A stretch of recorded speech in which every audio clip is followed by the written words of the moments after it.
Good morning, good afternoon, good evening, wherever you are, and welcome back to another episode of The Ways We Move. My name is Nicolas Zart. I am your host on this podcast, and this podcast is about innovative mobility solutions and the people behind them. So, if you're familiar with the show, you know that we basically bring you all the shakers and movers of the innovative mobility world. And we also ask them a little bit about their motivation. And today I'm smiling because I have yet another special guest. And I'm really excited about this one because she epitomizes the whole concept of women in mobility in so many more ways than I could have imagined. She started working at Bombardier, and her experience is not only private jets, but also when it comes to working with governments, working with the military. Some of you may know that Bombardier, Dassault, and Gulfstream have military versions of their airplanes. But then she also, and that was her first job, by the way, she studied at McGill, which is an amazing university. And then she went to Tesla, where she, well, excuse me for saying it, but she got her nails really dirty in there. She learned about the fundamentals of how EVs work and everything. And she's accredited for setting up the whole stores and repair centers and moving them together, especially in Canada, but also here in the south of the United States.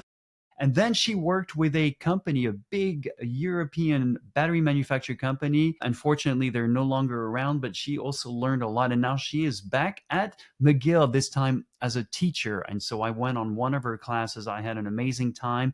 I met her last year at Move America, where I was moderating 3 panels. And I just thought she is such a bright person. She calls herself a high extrovert, and I really enjoy talking to people like that. I'm also obviously an extrovert.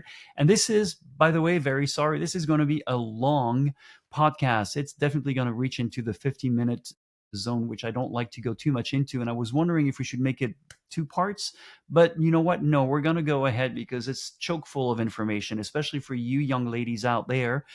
And also, we will come back. She will come back. There's so many other things we need to talk about. And we have a little surprise for you a little bit later on. So, without further ado, we'll let Jamie talk about herself. All right. Well, Jamie, please tell us a little bit about you. Who is Jamie? Uh, Thanks, Nicholas, and happy to join. I've been working in mobility for quite some time, probably since about 2010. I started my career in this particular industry in aerospace. I had the opportunity when I was doing my master's to work in the strategy team at Bombardier Aerospace, so Montreal based, and I did do my undergrad at McGill, but my master's at Queen's. And so I did wanted to get involved with a Canadian mobility company to start in my capstone project. So when I was at Queen's, I partnered with their aftermarket services division in strategy to understand effectively what it's like after you purchase an aircraft. So what are customers looking for in aftermarket service? What type of services do they want from the OEM? And what is the commercial landscape rolling out to? And actually, it was some of the predecessor work that built into Bombardier's expansion in their smart services portfolio, their expansion of various facilities around the world. And similar to what we see in any sort of luxury good or a high priced commodity, there's a confidence for consumers when they can get service from the OEM. So same thing in business jets. And I think we see a lot of that with cars as well. People who buy a car, they'd prefer when, in the event that cost or other proportions are not prohibitive, to go back to the OEM to get the best level of service. So that's how I really got my feet wet. And that was my first, that was my first foray at all into anything mobility wise. I originally, when I was doing my undergrad, I thought I would go into cosmetics, chemistry, and product design. So I was Wow, technical interesting. in the early days, but I didn't think I'd take a turn.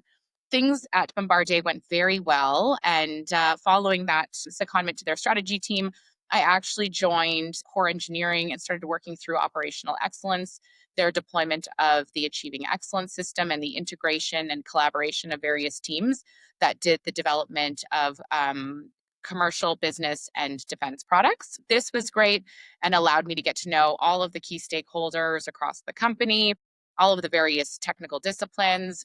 which led to my role in growing our military and defense business within special missions. So some of the more technical work that I've done in aerospace was in integration and doing modified aircraft products for military and government end use. That Right. includes things like head of state aircraft, but also search and rescue and air ambulance, anything that has like a governmental entity as a purchase party. And was really cool work, and also engineering services. Later went on to manage that team, as well as the sales engineering, so scoping projects with governments all over the world. I got to know our product suite super well because we used an entire portfolio as well as the market, because we partnered with a number of other mod houses, and obviously had a vast supply chain depending on the end user. And I also expanded to work really closely with our Toronto site and our Wichita, Kansas site that does a lot of the aircraft testing for military and defense, and obviously leads all of the US projects. Of course. This was great. I then moved into an expanded role in business aircraft. So instead of doing aircraft modification, I moved into large scale product development. So the variants of the Challenger and the Global. So more notably, the new Globals. So the Yep. re-engine of the 7 and 8000, the overhaul of the avionics suites, and in all of the new product development and features to make sure that the Bombardier business aircraft suite at the green aircraft level was competitive. And these are like the large scale capital development Yeah. projects. Those are the big guys. Yeah. The big ones where if you miss entry into service, you got some big problems, right? You stop the production line at a certain tail cut in, and so you got to make sure that you're delivering. Great opportunity. And I mean, I loved that job. I loved my time at Bombardier so much. And I'm so fortunate to have worked with so many super intelligent engineers, frankly, and Yes. made great friends, learned everything about the regulatory environment, which I know, yeah, you're familiar with as well. And has been really exciting for all of mobility. Like the changes in regulatory with all of the disruption and new products that are coming out is like a little passion project of mine to follow how regulatory bodies are able to adapt, like maintain civilian safety at the forefront of what they do, but also not slow down innovation for some of these countries that are trying to do really cool things. It's Yeah. juggling a lot of things in the air. Yeah, absolutely. Juggling a lot. And it's a good transition because, aerospace is highly regulated. There is a Yes. very long and iterative technical process to go through design loops, but then also through the regulatory bodies for approval. And as you can maybe tell by the pace of my voice, I'm not that was like a bit slow for me. So although I had multiple projects and we were going, I close to the entry into service of the new global platform, I was approached by Tesla actually to support their deployment of the Model 3, the launch of that entry into Yes. service in Canada. So that's what I wanted to ask you, because it's an amazing leap. Because yeah, Bombardier is, so for those who probably know, if they watch this, it's really Bombardier, Dassault, and Gulfstream, right? And these guys always up the ante all the time and everything. Bombardier always has like a really good reputation, by the way. You talk to people who work there and everything, everybody's really happy. Montreal, we had a wonderful podcast where we talked about, you guys have such an amazing ecosystem. It's absolutely fantastic, and nowhere else on this planet do you have so many companies working together like that. But it sounds like you did everything. You did the commercial aspect of it. You did the military government aspect of it. So you had, so, I mean, that was your first experience, for crying out loud. But to move to Tesla to work on the Model 3, which by the way is an amazing car, totally get it. That's a huge leap. What was the motivation there? Well, first tell us what you were doing, and then the motivation too behind that. It was wild. I mean, and I was really, Bet. to close that loop a little on Bombardier. I mean, I was very fortunate to have exposure to a lot of parts of the business. And I know you wanted to touch a little bit on women in mobility. And I think one Yes. of the things that really allowed me to shine at the time, and it was a long time ago, is I was one of the only technical women in the room in most of my meetings. So there are some great women that are there, but we were very much in the minority, and certainly at a leadership level. So I was a people leader at Bombardier. There were not a lot of women in management. And this created a difference. Additionally, Yes. I'm an extreme extrovert. So I have a very different personality than the typical engineer. And so when it comes to integration or sales engineering, where for some people that can be really taxing, or going through like budget cuts or reschedules or arguing with senior management on how much time. These things don't fatigue me the same way that they might fatigue different talent loops. So it is the first time I saw, and there's different, viewpoints on diversity, equity, and inclusion, but it's the first time that I really saw why you want to have diverse teams. I feel really confident that on the projects that I was in, I brought something to those teams that really Right. helped them, helped everybody Absolutely. work a lot more fluid and faster. And I removed pain and work from people doing stuff that they didn't want to do. That was frankly a pleasure for me to do. So that's interesting because we also just had Centra Dumas, who is in Portugal, and she's the quality and safety person to help the Cascais airport meet the EASA standards. And very much like you, she has a bunch of guys under her. And so she highlighted how interesting it is to tell these guys who are used to work a certain way. And then they have this very energetic person who knows what they're doing. Just happens to be a woman telling them, you're going to do this, you're going to do that in a world, God forbid, aviation where it's mostly predominantly led by men. So how was that? I mean, I'm sure you must have ruffled up some feathers, but how did you deal with that? Because that would have been pretty interesting to see. I mean, the lessons learned, I think, have stayed with me through Tesla's, through the rest of my career, is that like you don't have to change for other people. You show up genuinely, you bring your strengths to the table, you're humble. And I mean, I worked hard, but for sure there were isolated occasions where I could tell I was in the room and I might have come in too chatty or wearing a hot pink dress, and people were like, oh, okay, what's with this lady? And I had to sort of overcome that first impression. Yeah.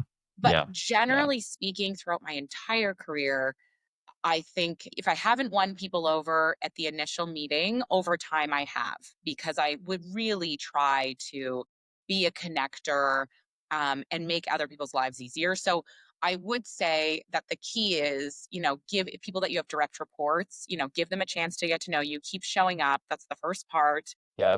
And don't really be apologetic. And for me, it's worked out great. I have so many people that tell me, oh my God, I hated you when you first started. I didn't understand why they hired you.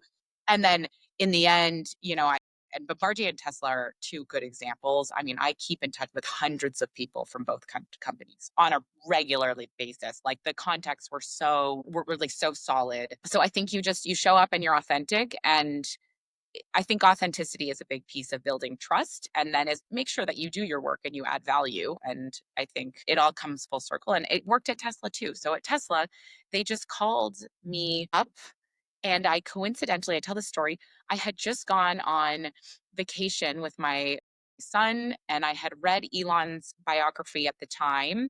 It was by Ashley Vance, so not the newer Walter Isaacson version, which I highly recommend, by the way. Yes, by the way, Yeah, absolutely. great Both book. Steve Jobs and him, yeah, those are two really good books. Yeah, Absolutely. but the Ashley Vance one was great as well. And I read it on vacation. I thought, oh my gosh, this guy is amazing. Like it was going through his early stages, his early endeavors, Solar City and PayPal and all the way Yeah. through to Tesla. Yes. And I just remember thinking, well, this is like a really cool, like inventor, entrepreneur of our time. That's how I left that book. I was like, this guy is, and he's a real deal, like goes to the point of like near bankruptcy to try to push the project, through the Yeah. valley of death, and like gets it across. So He it squeezes rocks. yeah, 100%. And you 100%. don't see that a lot in No. large scale No. companies, because No. and like No. it really was so different. Imagine I had been at Bombardier at that time for 7 or 8 Yeah. years. So it really was Traditional. like, yeah, it was novel to me, that idea, some of the ideas and the concepts that he used. So what serendipitously a recruiter reaches out, and what was very interesting is it was a role for Tesla, but Canadian based. And that Hmm. was just, I was like, when is there going to be a role in Canada at Tesla? And I wasn't really the right fit. And I felt like, I think the recruiter put me in front of the hiring manager, and he also was like, I don't know if this person is the right fit, but they kept meeting with me because again, it was automotive service. So, at the Mm. heart of automotive service, this is usually industry guys, frankly, who have run shops, and they move up, they run a shop, Yep. and then, they've been a foreman, and then they run a shop, and then they run a couple shops in a region, and then, then they run an area. And that's how it is. That's like how traditional automotive works. And this was a service. This was aftermarket, like what I had done early in Bombardier. So that point after the customer purchased the car, you know, all of the days following vehicle acceptance onward. And as some people know, Tesla has a very different service model. So it's not just Very. brick and mortar areas, and Absolutely. they don't use a lot of third party. It is a lot at the OEM because of the battery and the new technology. And there's also a very robust warranty, but there's also the mobile service program, which goes out to your home or office. And the mobile service team can service 70% of the repair procedures that are done on Teslas can be done in your driveway effectively. I didn't know it was that high. That's pretty high. That's a very high number. Wow. Very high, yes. Now, are they all the most convenient? Sometimes it's a lot easier to put a car up on a lift than to do it in a driveway, but can it be done? Yes. So, It depends on who you're talking to. For the customer, it's super convenient. Are you kidding me? But yeah, for a company, it's bending over backwards. Absolutely. yeah, and so there's the cost of doing business, but then think of the overhead of having a dealership as well. And especially when you're in highly populated metro areas with a high percentage of adoption of Teslas, actually, it's not that big of a lift. So, my initial job was to scale out the percentage of repairs done in Canada to mobile when the Model 3 launched. So, at the time, it was just the S and X, it was so few cars. They did do Rangers that went out to the far locations in Canada, but they hadn't scaled it. But once we start to get these thousands of cars and hundreds of Yeah. thousands of Model 3s out, That's a it's like, different okay, story. yeah, we don't have enough dealerships and we're not going to be able to open enough in time. So this mobile program has to work. Now, Canada Right. has some challenges that are different than the United States, notably Yeah. weather. It's a Yep. bit cold to be servicing cars in driveways. Yep. And people do live, there is more geographic sprawl outside of some of our major cities. People True. start to live further apart, and we have a smaller population in general. So it was quite a challenge. And the program in Canada didn't really exist. They did a few, ad hoc fly out teams to the Atlantic provinces for a few early adopters. So I really yeah, and I was like, how am I going to do this? Because I'm used to working with engineers. Like, can I work with mechanics and what does that entail? And I know nothing about cars. I'm not a car person. I didn't know anything. But I just jumped off a ledge. I was like, you know what? This is just I'm gonna do it. So yeah, I did cry on my last day at Bombardier. It was like it was a tough my last day was in I Toronto. I flew bet. home. Yeah, and the poor flight attendant thought I had like someone had died because I just cried the whole flight home because I was like, I loved my work in aerospace. And I I still think bet. it's but Monday morning, thankfully I had nothing. I started Monday morning at Tesla, flew back to Toronto, same flight, flew back, started at the Model 3 mass delivery event in Toronto at the convention center, delivering hundreds of cars a day, and hit the ground running, took the ball over service. And yeah, within just over a year, we were doing 40% of all repairs mobile in the area. Yeah. So it's crazy. Huge. We scaled the program massively. What was the date of the release in Canada? Was it in the summer or in the winter? Summer. The Model It 3 was in the launched. summer. So that was a good way to get ready for wow, that's Yeah. impressive. Yeah. And that's maybe a whole nother podcast talking about Yeah. entering the service of products in the winter. Yeah. I Oh, have yeah, I many. forgot to tell you, you're invited over and over and over and over again, right? Okay. I love it. Yeah. So I jumped in, we scaled the program, we figured out winter. That was a lot. We built this ninja team of the best repair technicians you have ever seen. And then I started to do overhaul of all of our brick and mortar locations. So taking on the dealerships and working on operational efficiencies in our dealerships. And these people were amazing. And I mean, to this day, Canada Service is like one of the top performing service organizations worldwide for Tesla. The teams in Canada, if anybody watches, Tesla Service in Canada is phenomenal. There's been pain points, of course, but the teams Of course. kill it. Customer Yeah. satisfaction is amazing. There is consistent innovation on reducing customer lead times and really just trying to make it great. So then they asked me to take over sales and delivery operations for Canada. Not just the point when the customer takes the car, but when the Model Y was launching, I expanded the scope to sales and delivery. So, how we interface with new customers when they're test driving, do they come into dealerships? How do they buy online? How do they interface with our customers? And this was like mind blowing. This is a whole different set of employees and customer needs, and a lot of people that have never been in the cars before. And, you know, 18-year-olds bringing in their grandparents to try out Teslas. Like, you got everything all over the map. And then Elon trying to figure out the vision of, like, do we still need stores? Can stores just Yep. go away? And at this point, service, I mean, and many people maybe know from automotive, like, usually service and sales, it's like a little combative. Sales promises a lot of things, and then service has to go try to live up to that promise. It was Yes. the same in aerospace, right? It's like, it's pretty, you sell a dream and then you got to deliver on it. So the service team actually was super happy to have somebody that they trusted go to the front end and to be That's working with so the sales team. rare. That's So so it rare. Exactly. Because, yeah, sales will always try to oversell. And then, of course, service people try to catch so up how and do you going, create, why yeah, did this they one say team? that? Yeah, and we're all sharing the same real estate, right? We're all in the same building. And Exactly. so we did the pilot in Canada following that. So once I was involved, then we merged sales, service, and delivery into joint teams. We merged the whole thing for Tesla. And this was like, I was the senior leader to pilot it because I was the only Wow. leader with experience on the two sides. And again, going back to diversity, I have, like, my love of getting dirty and rolling up my sleeves in like jeans and sneakers with service is there, but I also am very happy to go like to a sales gala and network and schmooze with customers and do that. Yep. And so I kind of brought a different way to think about both ends of the business. We started creating great development opportunities for our team and teaching them that they could grow their career on the back or the front, teaching, entry level people that they could start to like flex back and forth with customers and service, creating more technical acumen in our team, and then way more leadership opportunities. So if we had great talent, great, go be a manager in sales, go be a manager in delivery, and now you're not in silos. You're all together. And it really encouraged, yeah, from a customer experience, it really Yes. elevated because everyone's Yes. on the same team. And everybody is trying to maximize the customer That's experience. true. When you walk into a Tesla shop, it is. In fact, you don't say Tesla dealership most of the time. You say Tesla shop, right? And Or, it's true. yeah. You feel like everybody can talk to you can talk to anyone and everyone, and it's a seamless experience.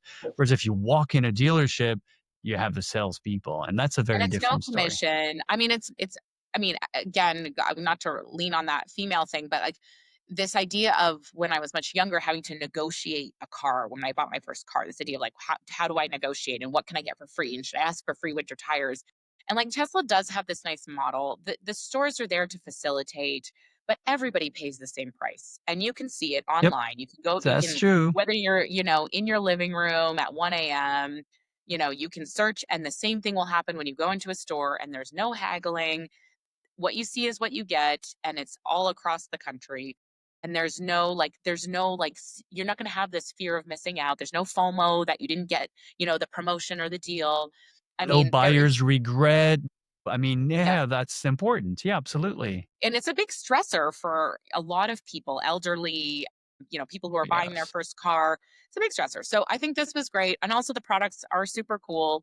I mean, since I started at Tesla, I've driven exclusively electric for all of my cars, and it's been a great experience for me and many of my friends. And so after the great success in Canada, I moved to the southeast of the United States for Tesla and did the same thing. So started to work with the 15 states, effectively from Maryland down and to the right of Texas, supporting the teams there to build out this integrated sales, service, and delivery model, and really emphasizing reducing wait times for service, a good customer experience, starting to expose more customers in states where Tesla wasn't present as much, similar to the expansion that we did in Canada.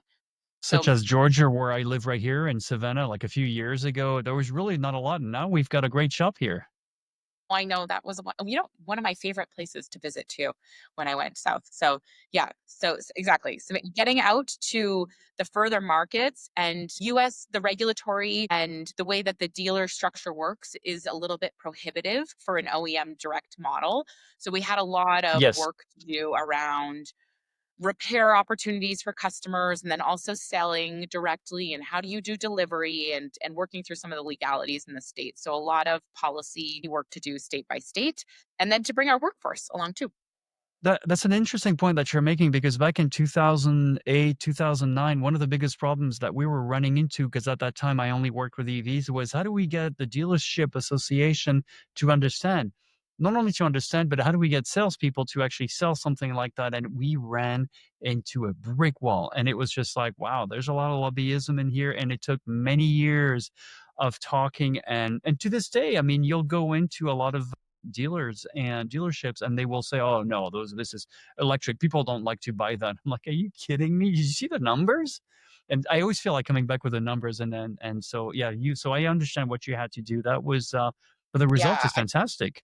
I mean, automotive legacy and lobbying is huge. I mean, Canada, United States, also in Europe. I mean, it's the In Europe. DNA of so many people's wealth. So it Yes. is Yes. it's a hard cycle to break when there's a risk to, the current state affluence that is afforded to some individuals. And then you think of the United States, that the family ownership of dealership models, and like a lot of towns, it's like one family that owns every single brand of dealership. Absolutely. So, you know, you can only go to O'Connor's and like that's it. They Yep. own every single brand. And they're like, sure, Tesla, you can come in, but like we'll sell for you. Yeah. And You I don't think, do it, we take care of it. yeah, and this is where, a strong leader like Elon was helpful, because the pushback of the dealer associations was pretty strong. And then also the dealer Yes. associations are linked into the governments. And so you have an option of like not entering. And I think a lot of people caved under that pressure. You can see that over time of like, how do Yes. you make it work? And we had a pretty clear leadership model from Elon of like what true north looked like and what we were to try to execute and find a way to go. And we had similar problems even in Canada around direct selling, where people felt that it was prohibitive for the customer experience and it wasn't fair to them to not come in. And we had to do a lot of work to help prove it the other way, is what I would Right, say. yeah, And pray really do tell explain, why. yeah, and explain actually the access to information of the for the customer is quite a lot higher. Yeah, so Tesla also, yeah, I don't think I can say a negative word. I loved every minute. The experience was phenomenal. The teams across the United States were just absolutely amazing to work with, in Fremont as well, in our Austin office, and then of course Canada. And so I was there for a long time as well, 7 years. And then I was looking at going into, I had done cold and hot weather integration of the cars, obviously in the Southeast, super hot and humid. Yes, I And then remember, in yeah. Canada, very cold. So I was thinking, okay, it's been long. I need to do something else. I want to go into manufacturing. So I was looking at moving to our Austin or Fremont facilities to get closer to plant operations and really manufacturing. And I felt like that was the next step for me. And interestingly enough, at that same time, a large battery gigafactory project launched in my hometown. Well, not my That's the hometown, where I was living. connection. Okay, yeah. So, and I was looking for that, and then this press release, literally drinking my coffee at the counter, there's this press release on a battery factory, and I thought, "That's so interesting." So I reached out to some old friends of mine when I had worked in military and defense at Saab Aerospace in Sweden, and I said, "Hey, do you guys Mhm. know anybody at this company? It's Swedish based." And they said, "Yeah, let us introduce you." So they introduced me to one of the leaders who was responsible for factory design, and I mean, within a week, I was meeting with the CEO. Wow. Wow. Wow, and I know which one you're talking about. I don't know if we're allowed to say the Yeah, name I was or working with Northvolt, which is right. a huge Exactly. player in the Western battery development scene, and Absolutely. I can talk about all sorts of things. So this was seemed like the opportunity of a lifetime, obviously, and, Yes. if there's any Canadians, there's not a lot of large scale industrial products that and manufacturing that comes into our province. So the type of like changing thing, and I'm a mom. My son is in Montreal, and like revolutionizing potentially the economy in Quebec by creating this value stream for automotive. And Absolutely. then as a huge proponent of EV adoption, I mean, I know from working with customers, cost is the number one driver, and Absolutely. batteries, of course, are the number one driver of the costs of EVs. So bringing down, Absolutely. increasing production, reducing the risk to supply chain in production, and then bringing down the cost of batteries, and then as well trying to do that in a green fashion. I mean, for me, Northvolt ticked all the boxes of how I thought I could continue to Absolutely. make an Yep. impact.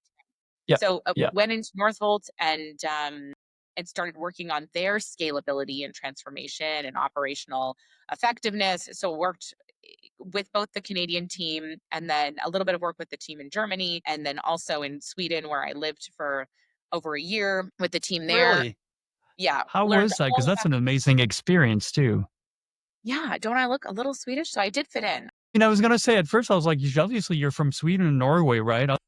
No, it was a but no, it was a another like great team, great experience. I hope I made a positive impact. It was a very challenging time for Northvolt with a bit of the bubble popping around EV and then a mass like stacked mass project capital cost. So not a lot of space for things to go wrong and for learning to happen as they were trying to scale. What year was that when you were working with them? I was there until June of this year. So My I gosh. was in Sweden to close down our facility in Skellefteå to the last 60 people who were there, which So and worked with our trustee in Sweden to support the new owners. So I am really happy that we have Lighten, an American-based company who invested, who purchased the Swedish entity, and they are rebuilding the team. It was, Northvolt was a very large entity and was the biggest play and shot Europe or North America yes, really had in batteries. So, absolutely. I mean, again, this is a whole nother episode, but I think this was a big loss to the Western. Yeah, it was shocking to yeah, it was really shocking Yeah, when we heard that, but also interesting that you really were there in the crucial years. I mean, this is after COVID, this is supply chain, talk about supply chain problems and everything. And oh, there was a lot of hope on that company. So, but yeah, and it was, something I else. mean, and the product was awesome. So, like, our kudos to our battery design team and our labs team. I mean, really, really smart people. But I mean, as you know, I'm a professor at McGill University now, and I talk about the evolution of mobility, and a lot of the themes of my course are about legacy players and disruption, and it's the path Oh, is not easy for disruptors or no, first it's not. movers. And It's not. at the same time where you're putting out a new product, you also have to learn operations and supply chain and build out financial models and build out R&D facilities. And so you're bleeding cash and resources in every Completely. direction. So the balance of right and wrong decisions, you don't have, it's not unlimited, which is why Yeah. I Yeah. do speak so highly of Elon and the success that he's seen in multiple startups because that scale to do that repeatedly and to be able to Yes. get again over that valley of death and Yes. make no mistake, the cash, there's always hot times where you can fundraise and get cash, but it's not forever and the cash is not unlimited and No. you need to make sure you are so disciplined Yes. because the legacy players want to kill you. They want you to fail. Oh, absolutely. I'm actually writing a book on why some startups fail and why some startups succeed. And there is a recipe, and you're right. It is a lot about discipline and everything. And you're right, investors come in at a very early stage, and I think that's a whole new discussion we can have on our side, but unfortunately AAM attracted, I would say, the wrong investors, or maybe the investors that are not too savvy with Yeah. aviation. And you're right, the old rule of thumb is a decade, $1 billion and 1,000 engineers. That's just one airplane, for crying out loud, right? So yeah, anybody who shakes up that business model is not seen with very kind eyes, obviously. So but Yeah, and yeah, and I was today at Bombardier during the C Series transition to Airbus, so I remember that also, and so you see and I don't wanna call it a failure because I'm so proud that it's that not a product. failure, yeah, I mean, Yeah, the A220 is a beautiful I love that airplane. If I had to have a private airplane, I don't know if I would it's get a 6X or a 220, it's honestly, beautiful. right? It's like, Yeah, it is, it's a great plane, and I'm always so happy when I walk onto one. It is as well, but that was a painful I mean, that was yeah, another crazy yeah, thing. There's a lot of yeah. cash, and then you have, again, the big players do not want you to make it because you're eating into their market share. So same for Tesla. We saw what happened over here on this side and everything, and, yeah, and it was disruptive, and on top of it but I think for me, the reason why I don't think it's a failure is I think it was more about Bombardier maybe stretched itself a little too much on too many directions. So maybe had they had not had some other segments of the mobility industry, maybe it would have really worked really well. I mean, it was a no-brainer. They had done everything It correctly, was a but great of course, product. we couldn't. I think in the end, you need the offtake contracts, and there was some hardball Yeah, happening, I would say, they on were price. it was very Yeah. sly. It was very sly, Yeah, that yeah, was so and it very was gross too. tough. But again, and it goes back to mobility. I mean, make no mistake of how serious governments take mobility. So, I mean, again, Yes. when it comes to launching a product, it's not just sometimes that product versus competitors, it's country to country It face is. off of who's going to keep the jobs in the company. And for big sector, like with large scale manufacturing facilities at play, and you see it now in the geopolitical changes around the tariff. I mean, this is wild. Wow, the tariffs. I think This brings a whole new, yeah. we're still trying to figure out why tariffs against Canada. I mean, it does make a little bit of sense once you start to think about aviation. Against Mexico, I just found out it's very interesting because a lot of the GM SUVs are actually no GM SUVs, right? They're SAIC SUVs that are designed, built in Mexico, and then slapped on a GM logo, and GM sells it over here. So this part, I guess I can kind of understand. Do I justify it? That's a different story. Not really. But Canada, you guys have always been our partners. And so, yeah, that's very, Yeah, and but now, I mean, when you make a play on big, it's when you make a play on like big sectors. I mean, in Canada, United States, there's always been a lot on like agriculture, for example. yeah, Like the right. farmers, this has been Exactly. big. You Yeah. haven't seen it as much on like commodities like, steel, and then now in the mobility sector. I mean, but this is billions and billions of dollars, all of these Yes. industries. I mean, and then you even see now with ocean freight and USTR 301, which is on Chinese operated and built ships, things that you don't even think about. And the escalation of these tariffs is like massive. So So, even how goods and commodities move, it's crazy. you brought up another question that came up. We were in Rome not too long ago, and another Canadian colleague of mine showed me and said, "Look, Canada is actually working to become part of the European community." And at first, I thought he was joking. I was like, but then he goes, "Well, look at the map this way," and I'm like, "I guess you're right. It makes plenty of sense." And I was thinking all of a sudden, I'm like, well, that would make actually a lot of sense working with the United States or working with Europe. It doesn't really matter, right? You're still working with two big entities. It would make a lot of sense one way or the other, but it kind of makes me think, well, what are we going to do here? That puts us at a disadvantage. So it's fascinating. Geopolitical movements are always fascinating, but I don't know if you had Yeah. anything to say about that because that really intrigued me a I lot. mean, I am nerdy in the way that I wish I was smarter and could understand some of the plays that were being made, because some That's of how them I are feel. hard. I do think that there is a master logic, and I Yes, don't know there that is. all of the pieces, because there's a lot happening Absolutely. all at once also. And I think some of the things that are not just trade related, I think Yeah. there's a lot of interdependencies in some of the other US policy items that are happening right now. So it's a Right. little hard to tell. Yep.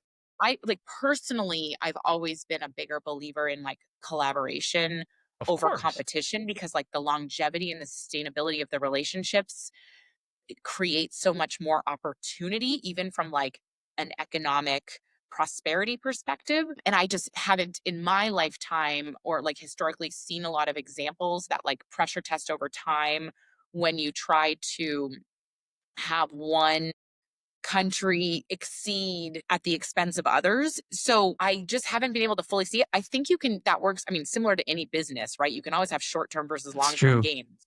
That's So true. what I'm trying to understand is like the long game here. The I long don't, game, yes. so the short game is pretty easy. You can figure out because you can get some pretty quick wins. I think people can make a lot of money in the Yep. markets, in Yeah. trading. But it's the I long just don't, long yeah, the long game, I'm like, okay, it's it a could little be a nebulous. rebalancing of superpowers Right. globally, because those have been kind of stable, but then what does that produce? Because Yeah, and that's the darn thing. Damn it if you do, damn it if you don't. But yeah, you do need a change. We all get that and everything. I mean, yeah. we probably need scalpels instead of But it's bazookas, interesting. but What I want to it's say is, very I think a lot interesting. of people are going to make a lot of money in the next couple of years, because if you put, there's Yes. places you could take some really, I mean, I think there's a lot of risk, but you could make some Yes. bold moves that could be very productive. And then, yeah, there'll be interesting alliances. And Canada's, an interesting one, of course. There's this proximity in North America, which is very convenient. And I think there's a Of lot of course. similarities in culture, but Canada Yes. has a lot of similarities in culture to many countries in the EU. Like it was Yes. very easy for me to move to Sweden, frankly. I Of actually course. found it less of Yeah. a culture shock, I think, than when I moved from the US to Canada when I was 18. In That's some interesting. way, Yeah. yeah, it was pretty seamless transition in the majority of things. So I think maybe there'll be new relationships formed, new I think agreements. so. I just hope that we continue to stay out of like old school warfare. I hope that we Yeah, don't do that's anything that's the stupid. part. Yeah. No, we need to work together more than anything. That's the Yeah. whole thing. But you're right. And I I think we're just Yeah, I reshuffling am a everything. little sad on the deprioritization of some climate initiatives, and I understand the perspective in that I think there was a lot of money maybe going into a lot of projects that were not necessarily heating Yes. returns. Yeah. So I think people need to own that really seriously, but Right. I But on still the think flip that climate side, change is an issue. yeah, but on the flip side, I mean, I'm looking at the numbers and renewable energy is still doing very well. There's still a lot of investment. So now it's like, all right, well, there's not only a business case, there's an economic case around that too now. So maybe and again, maybe that also appeals to, some of the more conservative views of the government should get involved just a little bit, but after that back off. All right, well, it did it. And look, it works really well. What was it? Bloomberg, right, this morning said, there's no way we can meet our energy demand without renewable energies, right? There's just no way. That's something that I Exactly. talk So a lot with. the demand is just going up astronomically. Phenomenal. Yeah, exactly. Renewables become a really renewables and consistent investment in other energy sources. I was talking to somebody else the other day about air capture. Yeah, yes, Yes, we need to make sure that we can support of the course. demand and or look for new technologies that reduce demand in some cases, although with the data center demand right now, this is pretty wild. Yeah, but So right now there's a we're lot of on the uptake. Yeah, so we're not yeah, going to be able to reduce anything, and there's a lot of hype and everything. And so I've got a lot of yeah, friends in AI too, so we have great conversations about that right now. But yeah, huge. that's one of the things that I was talking to a lot of utilities, and I was telling them it's like, well, you guys, you can't give us the electricity that we need because we're looking at 10 to 15 megawatts of power at 6 o'clock in the afternoon. You cannot do it, and you cannot even transmit it. So yeah, obviously we're looking at everything. By the way, small nuclear reactors are not a problem. We're looking at that too. Yeah, Obviously, that nuclear, makes a a lot of lot of sense. people.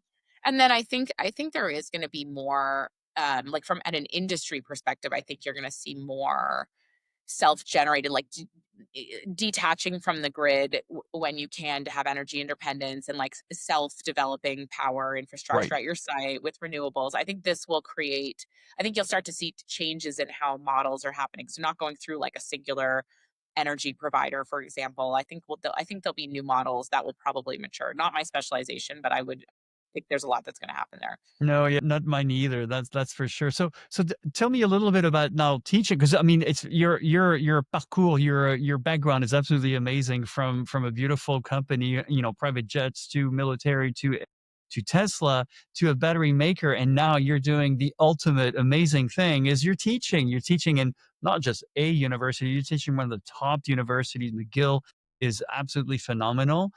How is that? I mean, that's a pretty sharp change from everything that you've done in the past. Yeah, I mean, it's a joy. I've guest lectured at McGill probably for the last 5 years. I've gone in ad hoc, and I've always enjoyed it. I've always enjoyed talking to students about what I've done in my journey, Yes. and I've been fortunate enough to have professors there who think that I have an interesting and diverse viewpoint on how I approach my own career and contributions, Yes. and specifically in the tech industries. And I've been really fortunate in the companies that I've worked. I've done really well and been in positions of like influence, both formal and informal at a pretty high level. So like reporting into the C-suite. Hmm. And I think it's been meaningful because I can tell when I had gone into classes, the students are excited. Yeah. So they Oh yeah. leave more excited than when they arrived. And the feedback that I got was, we want you to be exposed to more students. Would you take on a course? Would you take on more? Fantastic. And I think that's how it started. And I said, okay, I don't, and I said, I've never taught a course. Guest lecturing, you need to get through a couple hours, which I can do pretty easily, as you can tell. But can I actually develop course content and bring students through structured journeys of learning? And then the great question from McGill is, well, like, what would you want to teach? Design a course. So they did not say, hey, we need you to teach, strategy 401. They said, hey, what do you want to teach? What story do you have to My tell? goodness. Wow, you are lucky. That is absolutely like that's the ultimate position right there. It was, I mean, except for I was clean sheet. So, and I thought, okay, I'm already telling you I'm not a teacher. And now you're like, tell me what you want to teach and how you're going to teach it. But I thought about it. They gave me actually a good amount of time. And so I think I ended up doing it like over one summer where I just kind of jotted notes in a notebook over a summer on things I was reading, things I thought were interesting. And this is where I came up with the theme of mobility at a higher level, because this I thought, okay, I don't really want to teach students all the way down to the weeds of different levels, but where I think I can make it really exciting and where I can stay excited to teach it is if Yes. it's at a high enough level where I have the variability of where I take the lecture to Right. keep it current. This makes it really fun for me. So if I say, okay, I'm going to teach about, commercial aircraft, and then next week I'm going to teach about private Yes. aircraft, and then I'm going to teach about boats, and then I'm going to teach about rail, and then I'm going to teach about like Yes. freight, and Rail is then interesting. cars, and Yes. then micro mobility, and then Yep. green cities. So then I Yep. just started to be like, okay, well, what are these topics? And then the cool thing is, from semester to semester, there's enough mobility in the industry that it keeps me excited to do the research and keep their readings up to date. And there's so much happening. It makes it really fun for me and it makes it really fun for the students. And then I'm fortunate in that my career's been diverse enough that I know professionals and I've met cool people. So I bring, in the same way that I don't think that you want to hear the same person talk for like 3 hours for multiple weeks. I bring my friends and professionals from the industry to come and talk about their experience and what they've learned. And so we curate a mix of lecture, current events, and then industry professionals to really give a broad introduction to university students about mobility and making it exciting as a career and showing how much there is going to be to do going forward in the decades to come. Yeah, and there's and you're right, there's so many different topics to cover, the convergence of mobility, and you were very kind enough to invite me to one of your class where I got to see you in action, and I thought, "Man, you are a terrific teacher, you're very engaging," and you did also the right amount of, like, keeping the energy high up there. You had a lot of things to throw in there, but you didn't overwhelm them either, so I think you did a pretty really sensational job, so Thank you. and we're getting into our 45-minute mark now. That's usually the time where we start to get a little bit more personal and we ask, what is wrong with you? What do you do all these things? I mean, come on, just get a job somewhere else and be happy, pay your little mortgage and get your little cars and get it over with. So what drives you? What is the one thing that gets you out of bed in the morning? It's such a good question. I mean, I've always said that I live my life in that, like, if I die tomorrow, if I find out tomorrow morning at 9 a.m., that's it, like, I'm going to die in the next couple hours. I want to have no regrets, that I've lived my life so fully. And that's really by saying yes to things and being excited to wake up every day. So I challenge myself that, when I wake up in the morning, that I'm just excited to go do what my day is. And I have a rule for myself that if multiple days, and certainly multiple weeks, I have multiple days in those weeks where I wake up and I'm like, then I'm doing something wrong and I Yep. change something about my Yep. life. And Yep. Absolutely. what I have found, and I have a lot of people that ask about work life balance. And this is, especially as a woman in the workforce, it comes up. I get more than my fair share of those questions. Think no matter what definition you have, work is a substantial part of your life. It's going to be 40 hours plus for some reasonable percentage of your life. So to delineate the two, my brain cannot compute. So I look for work that I want to be part of my life to make a great life. And I look for companies and people that I find exciting to work with. I look for people that are smarter than me. I am always hesitant if I'm interviewing or talking to a company and I'm like, wait a minute, I seem like the smartest person here. I'm like, red flag. I don't want to. I want to Out of contribute in here. my Yep. but I don't want to be like the single point in all things. I'm too young to stop learning. I want to be Yeah. learning and Yeah. from reverse mentoring from people younger than me, as well as people older and people from different disciplines. And now, by the way, I'm doing some work in automotive steel value chain. So I'm in a whole different vibe and I'm learning about metals and mining, which is a Ooh. whole nother thing. And Yeah. this has been like, I'm on fire. I wake up so excited. Like sometimes today, like it was like 4 a.m. and I was like, okay, do not go to work right now. But I was so pumped because I'm like learning so much. So this is kind of what has led my career. And I have also just said yes to my passion projects and found a way to make it work. They were like, well, we think Yeah. we need you in Sweden. Yes. Can you go? And I was like, how long? And they were like, we don't know. I was like, all right, I'll just get on a plane. And I just learned, like, say yes if you can swing it. And then these opportunities come that are just amazing. And yeah, and then I try to challenge myself to be a positive impact on others and the companies and the teams. And then the one thing that comes up is like, well, how do you do this? You have a child who's 14 years old. And I would say he's involved in like all of my career decisions. We converse. I'm like, what do you think about this? Do you think this is a positive Fun. impact? Should I go do this work? Good And for yeah, you. and so he's like, oh no, like, and I remember when I was debating maybe leaving Tesla, he was like, no, I don't think your work is done. You're making a big impact and we need to get more people in the vehicles. He's like, go to the Southeast. Because I said, I'm going to be gone a lot. And so he's really integrated in understanding the impact that you can make through work and not just individual purchase decisions on climate. Because I said, we can buy organic food and try to eat more plant-based and, rewear and buy thrift clothes. But at some point, like, I can do much more positive Of impact through my course. work now. Yeah. That's And he's part of like, it. yeah, let's do it. So he kind of stays there. And I teach him and his friends about what I do. And that's, I find it really rewarding. And the people are just truly great. I mean, I'm constantly, like, when I have those moments to myself, when I'm like, sitting and think, oh, I should, reach out to a friend. I like think about all the people that I've met. And like, I have met so many wonderful people at Yeah. North, at Tesla, at Bombardier, throughout my studies, at McGill.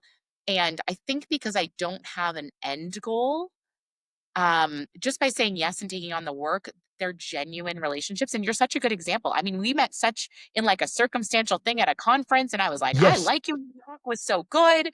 Thank Would you. you, yeah. And I was like, will you stay in touch with me? And these things of like not having an end game That's right. it creates this snowball effect, It which is does. awesome. It does. And you're right. Most of my close friends in the industry are exactly like that. There is no end game. We just keep on talking. And it's like today I was on the phone with one of them for an hour and I was like, what do you think? And, we started talking, talking, talking. And I love it. It's wonderful. We work together when we can. And, and we don't always work together, but it's wonderful. There's no expectation, but just to talk about what we're passionate about. Yeah.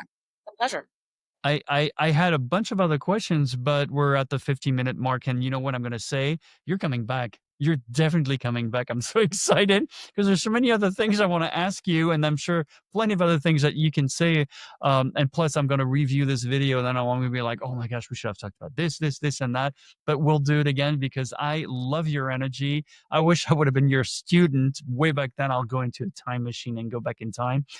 But yeah, no, you are a terrific person. I'm so excited to have had you on this podcast. And I look forward to our next one because the next one we'll talk about the newer generation, who are out there and will they want to go? We want more women in aviation. I've got great stories about women in NASA and how they got started just because of that one good teacher. So I think we have plenty of other good podcasts where Yeah. Or I can bring some friends. We can do a whole panel of women in aviation. If you want me to bring a couple of my besties, and I got some real you're technical, on. lovely. Yeah. Yeah. You're on. You're absolutely Happily on with bring that. some. Absolutely. And it doesn't have to be aviation only. I mean, it really is everything. We talk about EVs. I want to talk more about rail. Unfortunately, we'll get to that point one of these I days. know. So I love rail. I'm just a big rail fan. I've always been one. So, but anyway, Jamie, thank you And so. last week I just taught the course on rail, and it's such there's, especially in North America. I mean, don't get me started. It's like, it's wild Yes, I know. when you I'm see the excited about what's differences. happening here with Amtrak, but at the same time, I see the challenges and the problems and everything. But hey, man, I mean, it's a whole new it's a rebirth what we're seeing right now, but it's just nobody thinks about it. And now it's a shame. It's beautiful. Trains are wonderful.